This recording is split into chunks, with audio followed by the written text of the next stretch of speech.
Hello guys, आप देख रहे हैं वाईजी लॉ और आज हम पढ़ेंगे कंसिडरेशन लॉ ऑफ कॉन्ट्रैक्ट्स में। तो चलिए शुरू करते हैं। कंसिडरेशन का मतलब होता है क्विड प्रो को, मतलब रिटर्न में कुछ लेना। जैसे मान लो एक बंदा है ए और एक बंदा है बी। ए बंदे का आईफोन हो गया काफ़ी पुराना, तो उसने बी को बेचने का डिसाइड किया, तो उसने अपना आईफोन बी को बेचा और उसके बदले में बी ने उसको दिए 25,000 रुपये। तो अब इधर बी के लिए जो उसका कॉन्ट्रैक्ट है 25,000 देने का, उसकी कंसिडरेशन आईफोन है, और ए बंदे की आईफोन देने का जो कॉन्ट्रैक्ट है उसकी कंसिडरेशन 25,000 है। तो क्विड प्रो क्रो मतलब something in return. Basically consideration होती है कि आप कोई काम कर रहे हो, ए बंदा क्या काम कर रहा है, अपना आईफोन बी को दे रहा है, तो उसके बदले में उसको कंसिडरेशन मिल रहा है 25,000। और बी के लिए क्या हो रहा है, वो 25,000 दे रहा है, उसके बदले में उसको कंसिडरेशन मिल रही है आईफोन। समझ गए कंसिडरेशन का पूरा concept. Basically price of contract होती है कंसिडरेशन, और जो भी कंसिडरेशन बिना के कॉन्ट्रैक्ट होते हैं वो वॉइड होते हैं, एक्सेप्ट सर्टेन एक्सेप्शंस जो कि इस वीडियो में अपन बताएंगे। लेकिन as a general rule consideration के बिना के कॉन्ट्रैक्ट वॉइड होते हैं। Consideration is the price of the contract and it can be right, interest, responsibility, debt, future promise, कोई टास्क नहीं करने की प्रॉमिस, कुछ भी हो सकता है बेसिकली कंसिडरेशन। ठीक है, बस कुछ होना चाहिए। 2D में ये डिफाइंड है इंडियन कॉन्ट्रैक्ट एक्ट के। 2D की डेफिनेशन थोड़ी टेक्निकल है तो उसको थोड़ा ब्रेक करके पढ़ेंगे। तो सबसे पहली लाइन बोलती है, at the desire of the promisor the promisee or any other person has. Promisor के डिजायर पे काम होगा, प्रोमिसी करेगा। क्या क्या इसमें इंक्लूड होएगा? At the desire of the promisor the promisee or any other person has done or abstain from doing, or does or abstains from doing, or promises to do or abstains from doing something. ठीक है, तो यहाँ पे ये हो गया past, ये हो गया प्रेजेंट, और ये हो गया फ्यूचर। तो ये तीनों तरह की कंसिडरेशन हो सकती है, पास्ट, प्रेजेंट या फ्यूचर। बेसिकली ये बात है। डिज़ायर ऑफ द प्रोमिसर का क्या मतलब होगा? डिज़ायर ऑफ द प्रोमिसर का मतलब होगा जो अपन ने दुर्गा प्रसाद वर्सेस बलदेव में देखा था, जो कि अपन केस लॉ के वीडियो में डिस्कस कर चुके हैं। जो यहाँ पे आ जाएगा तो यहाँ पे वो वीडियो देख लेना, कंसिडरेशन केसेस उसमें है। लेकिन फिर भी मैं आपको शॉर्ट में बता दूँ। शॉर्ट में इतना मानो कि जो अपना प्लेंटिफ था उसने शॉप्स कंस्ट्रक्ट करी थी, ठीक है, लेकिन जो ये शॉप्स कंस्ट्रक्ट करी थी ना सारी की सारी, ये कलेक्टर के ऑर्डर पे करी थी। लेकिन यहाँ पे जो डिफेंडेंट था जिसने एक दुकान ले ली थी यहाँ पे, ठीक है, प्लेंटिफ की बनाई हुई दुकान जो प्लेंटिफ ने कलेक्टर के ऑर्डर पे की थी, तो प्लेंटिफ का खुद का पैसा लगा था। तो डिफेंडेंट और प्लेंटिफ की डील हुई थी कि भाई ये शॉप कंस्ट्रक्ट तू करा देगा, फिर मैं तेरे को जो भी सामान बेचूंगा उस पर कमीशन दे दूंगा एक। तो प्लेंटिफ ने बोला बहुत बढ़िया, और अग्रीमेंट हो गया। लेकिन बाद में डिफेंडेंट ने कमीशन नहीं दिया, तो कोर्ट में गई बात। तो उन्होंने बोला कि भाई कॉन्ट्रैक्ट हुआ था, प्लेंटिफ ने बोला भाई कॉन्ट्रैक्ट हुआ था हमारा कि ये कमीशन देगा, अभी नहीं दे रहा है। तो कोर्ट ने बोला कि भाई प्लेंटिफ की यहाँ जो कंसिडरेशन थी ना, यहाँ पे प्लेंटिफ की कंसिडरेशन क्या है? प्लेंटिफ की कंसिडरेशन है कि मैं दुकान बना के दूंगा। डिफेंडेंट की कंसिडरेशन है कि भाई मैं तेरे को कमीशन दूंगा। लेकिन प्लेंटिफ ने जो ये दुकान बनाई थी, ये eight the desire of defendant थोड़ी ना बनाई थी, eight the desire of the promisor थोड़ी ना बनाई थी, ये तो कलेक्टर के ऑर्डर पे बनाई थी। तो यहाँ पे कंसिडरेशन वैलिड नहीं है, क्योंकि it is not at the desire of the promisor, it should be eight the desire of the promisor. ठीक है, ये शॉर्ट में इसके फैक्ट्स हैं। उसके बाद अगली बात आती है फ्यूचर कंसिडरेशन की। फ्यूचर कंसिडरेशन का मतलब ऐसा मानो कि मैं कुछ काम करने के लिए किसी को बोल दूं और बोल दूं फ्यूचर में पैसे दूंगा, ठीक है, और वो इस बेसिस पे कि भाई फ्यूचर में पैसे मिलने वाले हैं, वो काम चालू कर दे। अब जो केदारनाथ वर्सेस गौरी मोहम्मद वाला केस है वो भी केस लॉ वाले वीडियो में पूरा डिस्कस्ड है, तो वहाँ पे देख लेना। शॉर्ट में मैं इसका जिस्ट बता देता हूँ। जिस्ट ये है कि जैसे मान लो ए बंदा है और बी बंदा है। ए बंदा बोलता है कि तुम मुझे प्रॉमिस करो कि तुम मुझे फ्यूचर में पैसे दे दोगे, ठीक है, ये फ्यूचर में पैसे देने की बात हो रही है, तो मैं अभी ये वाली चीज़ का कोई काम है वो काम चालू करता हूँ, ठीक है, ये काम ये चालू कर देगा अगर बी प्रॉमिस करता है फ्यूचर में पैसे देने के लिए। बी ने प्रॉमिस कर दी, हाँ भाई मैं तुझे फ्यूचर में पैसे दे दूंगा। तो जब तक ए काम स्टार्ट नहीं करता ना, तब तक वो प्रॉमिस एनफोर्सेबल नहीं है। लेकिन जैसे ही ए ने ये काम स्टार्ट कर दिया, वैसे ही बी की लाइबिलिटी हो जाएगी कि जो उसने प्रॉमिस करा है वो फुलफिल करे, क्योंकि ए ने बी की प्रॉमिस के बेसिस पे ही काम चालू किया था, वरना वो करता ही नहीं। ठीक है, तो ये जिस्ट है फ्यूचर कंसिडरेशन का बेसिकली, कि फ्यूचर कंसिडरेशन कब एनफोर्सेबल होगी और कब नहीं होगी। काम चालू कर दिया है तो होगी, काम चालू नहीं करा है तो नहीं होगी। ये ध्यान रखना कि ज़रूरी नहीं है कोई काम हो, कुछ भी हो सकता है, ठीक है, कोई भी टास्क हो सकता है, कोई भी चीज़ हो सकती है जो कॉन्ट्रैक्ट के लिए एलिजिबल हो। नेक्स्ट बात आती है कि कितनी कंसिडरेशन एडुकेट है, ठीक है, how much consideration is adequate. Chappell and company limited versus Nestle company limited में ये डिसाइड हुआ था। इसमें क्या हुआ था, नेस्ले जो चॉकलेट बेचती है ना, तो चॉकलेट के रैपर्स दे रही थी और उसके बदले में कुछ सामान दे रही थी, ठीक है। तो बाद में डिस्प्यूट उठा कि भाई रैपर्स इनफ कंसिडरेशन है, क्योंकि रैपर्स तो बेसिकली कचरा होता है। तो कोर्ट ने बोला कि देखो कितनी भी लो कंसिडरेशन हो, भले ही आप 1 करोड़ का घर 1 रुपये में बेच रहे हो, जैसे मिल्खा सिंह ने 1 रुपये में या शायद 50 पैसे में राइट्स बेचे थे ना अपनी फिल्म के, ठीक है। तो आप कितनी भी कंसिडरेशन रखो, कोई फ़र्क नहीं पड़ता कम या ज़्यादा, लेकिन वो कंसिडरेशन कुछ वैल्यू होनी चाहिए लॉ की नज़रों में, ठीक है। अब जैसे रैपर भले ही कचरा हो, लेकिन उसकी कुछ तो वैल्यू है, भले कचरे के भाव रद्दी के भाव जाए वो, लेकिन कुछ तो वैल्यू है। लेकिन आप बोलो कंसिडरेशन में मैं तुम्हें एक हग दे रहा हूँ या एक किस दे रहा हूँ, तो ये कोई कंसिडरेशन नहीं होती, क्योंकि हग की कोई वैल्यू नहीं होती लॉ की नज़रों में, ठीक है। कंसिडरेशन वैलिडिटी ऑफ कॉन्ट्रैक्ट बताने में बहुत एक काम आता है, इसलिए क्योंकि अनड्यू इन्फ्लुएंस का पता पड़ जाता है। मान लो कोई अपना घर 25% मार्केट रेट पे बेच रहा है किसी को, ठीक है, और बाद में वो क्लेम करता है कि इसने मेरे पे अनड्यू इन्फ्लुएंस करी थी, तो वो कर सकता है, क्योंकि उसके पास एक रीज़न है, क्योंकि कोई गधा नहीं है कि अपना 1 करोड़ का घर 25 लाख में बेचेगा, अनलेस कोई सर्कमस्टांसेस हो, लेकिन वो सब फैक्ट्स में पता पड़ जाते हैं। तो बेसिकली जब आप कोर्ट में वैलिडिटी ऑफ कॉन्ट्रैक्ट चैलेंज करते हो और आप पे अनड्यू इन्फ्लुएंस लगी है, तो कोई अनड्यू इन्फ्लुएंस से आपसे कॉन्ट्रैक्ट कर रहा है तो ऑब्वियसली पूरे पैसे तो देगा ही नहीं, थोड़े कम करके ही आपसे लेगा इन्फ्लुएंस का फ़ायदा उठा के। तो आप वहाँ पे कंटेस्ट कर सकते हो कि देखो इसने मेरे से कंसिडरेशन भी कम करवाई थी, एकदम अनरीजनेबल कंसिडरेशन ली थी। लेकिन मान लो सब एकदम वैलिड है, सब एकदम प्रॉपरली हो रहा है, कुछ इलीगल नहीं है, कोई अनड्यू इन्फ्लुएंस नहीं है, कुछ नहीं है, तो आप कितनी भी कम कंसिडरेशन में एक वैलिड कॉन्ट्रैक्ट बना सकते हो, कोई दिक्कत नहीं है। तो गाइज हमने देख लिया कंसिडरेशन क्या होती है, डिज़ायर ऑफ द प्रोमिसर क्या होता है, फ्यूचर कंसिडरेशन क्या होती है, कितनी कंसिडरेशन होनी चाहिए, क्या चीज़ें कंसिडरेशन हो सकती हैं, सब अपन ने कर लिया। अब अपन बात करते हैं promisee or any other person इस एस्पेक्ट की डेफिनेशन के।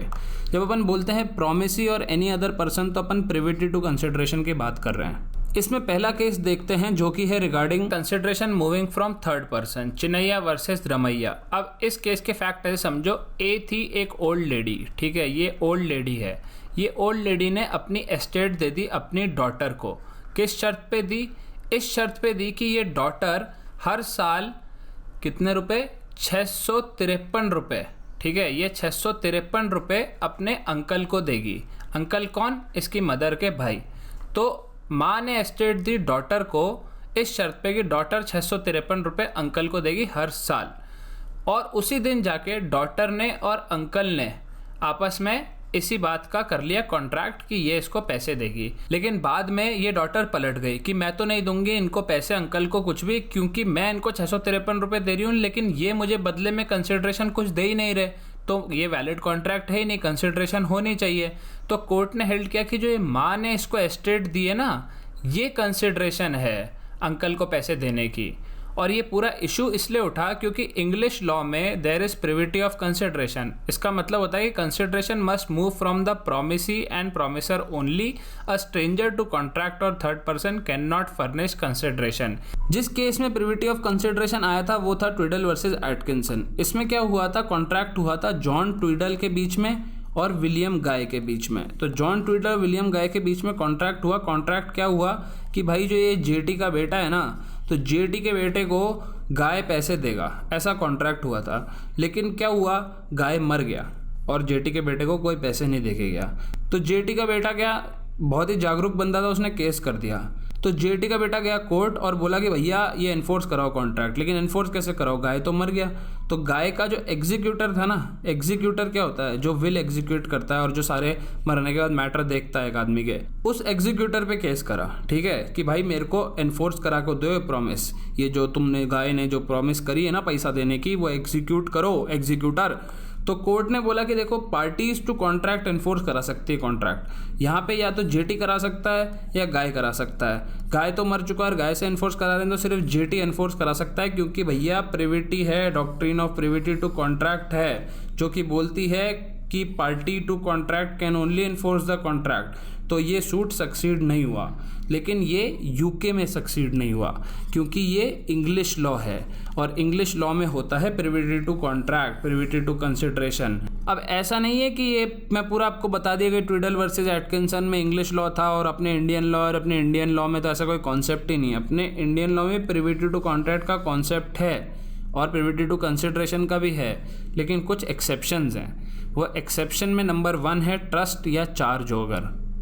अब जैसे मान लो कॉन्ट्रैक्ट हो रहा है ए और बी के बीच में, ए कोई ट्रस्ट क्रिएट कर रहा है, बी को ट्रस्टी बना रहा है और सी के बेनिफिट के लिए वो ट्रस्ट क्रिएट किया जा रहा है, लेकिन यहाँ सी थर्ड पार्टी है, लेकिन क्योंकि उसके बेनिफिट के लिए हुआ है तो वो एनफोर्स करा सकता है अपना चार्ज बी के अगेंस्ट, है ना। पहला एक्सेप्शन है ट्रस्ट या चार्ज के केस में प्रिविटी टू कॉन्ट्रैक्ट नहीं माना जाएगा। दूसरा है कंडक्ट, एक्नॉलेजमेंट और एडमिशन। ए और बी के बीच में कॉन्ट्रैक्ट है, ठीक है, सी पार्टी सू कर रही है, सी पार्टी ने बी को सू करा, बी ने कोर्ट में एक्सेप्ट कर लिया कि हाँ भाई है, इसका राइट है मुझे सू करने का, और तो इधर बी एक्सेप्ट ही कर रहा है, एक्नॉलेज कर रहा है, पहले या पास्ट में एक्नॉलेज कर रखा है, तो फिर ये लायबल होगा कंपनसेट करने के लिए। तीसरी चीज़ है भाई मैरिज सेटलमेंट हो रहा है, पार्टीशन हो रही है, कोई फैमिली अरेंजमेंट है, उस केस में थर्ड पार्टी के बेनिफिट के लिए अगर कोई चीज़ हो रही है तो वो एनफोर्स करा सकती है। और चौथा एक्सेप्शन है covenants running with the land. Basically एक लैंड का प्लॉट है, ये बी ओन करता है, लेकिन बी ने कॉन्ट्रैक्ट के थ्रू ए को दे दिया, लेकिन बी और सी का अग्रीमेंट हो रखा है कि यहाँ पे जो लैंड में कुआं है, इस कुएं से सी पानी भर पाएगा जीवन भर। तो ये जो अग्रीमेंट है ना, तो ये सी का कोवेनेंट जो इस चीज़ पे है, ये भी ए को ट्रांसफ़र होगा। तो इधर सी थर्ड पार्टी है, ए और बी के बीच में कॉन्ट्रैक्ट हुआ, लेकिन सी थर्ड पार्टी होके भी अपना कोवेनेंट एनफोर्स करा सकती है लैंड के ऊपर, ठीक है, ए से भी। तो जब लैंड आप कहीं पे बेचते हो तो उसके साथ के सारे कोवेनेंट लैंड के साथ जाते हैं। तो ये हो गए 4 exception for privity of contract, जब थर्ड पार्टी भी अपना राइट एनफोर्स करा सकती है against parties of the contract. बस एक बात ध्यान रखना, यहाँ पे मैंने ईजमेंट का एग्जांपल दिया है, तो ज़रूरी नहीं है ये कोवेनेंट सारे ईजमेंट ही होने चाहिए। मान लो बी और सी के बीच में कोई अग्रीमेंट हुआ है कि ये लैंड में से ये इतना एरिया मैं यूज़ करूँगा, या कुछ भी अग्रीमेंट हुआ है, तो वो अग्रीमेंट भी सी एनफोर्स करा सकता है ए के अगेंस्ट। बेसिकली सारे कोवेनेंट जो लैंड के साथ जुड़े हुए हैं वो साथ में बी से ए को ट्रांसफ़र होंगे और ए की लाइबिलिटी बनती है कि वो एनफोर्स हों। तो ये चारों तो हुए exceptions to privity of consideration, ठीक है, मतलब बाहर का आदमी भी एनफोर्स करा सकता है। अब मैंने आपको बताया था कि अगर कंसिडरेशन होगी तो ही कॉन्ट्रैक्ट वैलिड कॉन्ट्रैक्ट बन सकता है, अगर कंसिडरेशन नहीं है तो वैलिड भी नहीं रहेगा वो contract, except section 25। Nudum pactum का मतलब होता है a promise with no consideration to support it. ये भी वैलिड होते हैं, लेकिन वही वाले कॉन्ट्रैक्ट जो सेक्शन 25 में दिए हुए हैं। सेक्शन 25 में साफ साफ बोला हुआ है agreement without consideration is void unless इन तीनों में से एक सिचुएशन हो। पहली situation, it is expressed in writing and registered and is made on account of natural love and affection between parties standing in a near relation to each other। अब जैसे मेरे पापा ने मेरे को 10th में बोला था कि भाई मैं तेरे को बाइक दिला दूंगा अगर तू 70% से ज़्यादा ले आएगा, तो ट्रू स्टोरी है। और उसके बाद मैं जब 10th में 78% लेके आया तो मेरे पापा ने बोला कि मैं नहीं दिला रहा बाइक, जो उखाड़ना उखाड़ ले। तो कुछ नहीं उखाड़ पाया मैं और नहीं मिली मुझे बाइक। बेसिकली मेरे को राइटिंग में रखना था वो अग्रीमेंट और रजिस्टर्ड रखना था। अगर राइटिंग में रजिस्टर्ड होता ना, मैं पापा को कोर्ट लेके जाता और फिर केस हार जाता, क्योंकि पापा मेरे वकील के पैसे भी नहीं देते। लेकिन पॉइंट ये है कि रिटिन और रजिस्टर्ड है, अगर ऐसा अग्रीमेंट नेचुरल लव और अफेक्शन से हुआ है जो, तो वो वॉइड नहीं होगा कंसिडरेशन के बिना भी। मैं राइटिंग में देता हूँ मेरे बेटे को कि भाई जैसे ही तू 25 साल का होगा मैं तुझे इतनी प्रॉपर्टी दे दूँगा, ठीक है, तो वो वैलिड होगा, वहाँ कोई कंसिडरेशन नहीं है तब भी, क्योंकि वो नेचुरल लव और अफेक्शन से बनाया गया है कॉन्ट्रैक्ट, ठीक है, वो उसमें अनड्यू इन्फ्लुएंस का कोई स्कोप कम है। सेकंड है, it is a promise to compensate wholly or in part a person who is voluntary done something for the promisor. ठीक है, ए बंदा है, बी बंदा है, बी बंदे ने ए बंदे के लिए कुछ कर दिया पहले ही, ठीक है, ए ने कुछ नहीं बोला था, कोई ऑफर नहीं था, कोई एक्सेप्टेंस नहीं थी, बी ने कर दिया ए के लिए कुछ। अब ए खुश हो गया उसके काम से और ए ने बोला कि हाँ भाई मैं तुझे कंपनसेट करूँगा। तो इसमें 3 इंग्रेडिएंट्स हैं। पहली बात तो वॉलंटरी सर्विस होनी चाहिए, बी ने खुद से ए के लिए कुछ काम करा, वॉलंटरी डन समथिंग। दूसरी चीज़ होनी चाहिए वो प्रॉमिसर को रेंडर होनी चाहिए सर्विस, बी ने ए के लिए काम करा, प्रॉमिसर को रेंडर हो रही है सर्विस। और तीसरी और सबसे इम्पॉर्टेंट चीज़ होती है कि ए ने उसके बाद प्रॉमिस करा कि हाँ भाई वो कंपनसेट करेगा।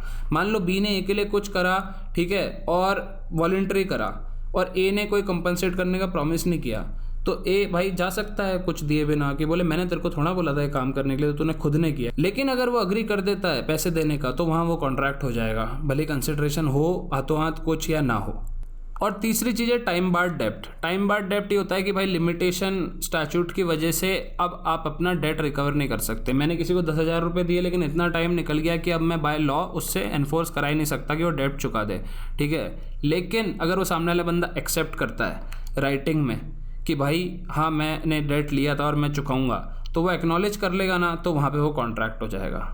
तो गाइस ये हो गया लॉ ऑफ कॉन्ट्रैक्ट में कंसिडरेशन का वीडियो कंप्लीट। लेकिन जाना मत, इतना एग्जॉस्टिव बढ़िया मस्त वीडियो बताया ना, तो यहाँ पे कॉन्ट्रैक्ट के दूसरे वीडियो आएंगे, वो देख लो। यहाँ पे मेरे पेड कोर्सेज आएंगे, देख लेना। अगर कुछ इंटरेस्ट का हो तो एक बार नज़र मार लेना, और डिस्क्रिप्शन में सारे लिंक्स आ जाएंगे। और वीडियो तो अच्छा लगा ही होगा, एंड तक देख रहे हो, अभी तक देख रहे हो, बंद करने का मन नहीं कर रहा तो एक लाइक और सब्सक्राइब करके जाना कम से कम, और कमेंट कर देना ज़्यादा खाली और वेले हो तो। मिलते हैं अगले वीडियो में, बाय बाय, टाटा, सी या।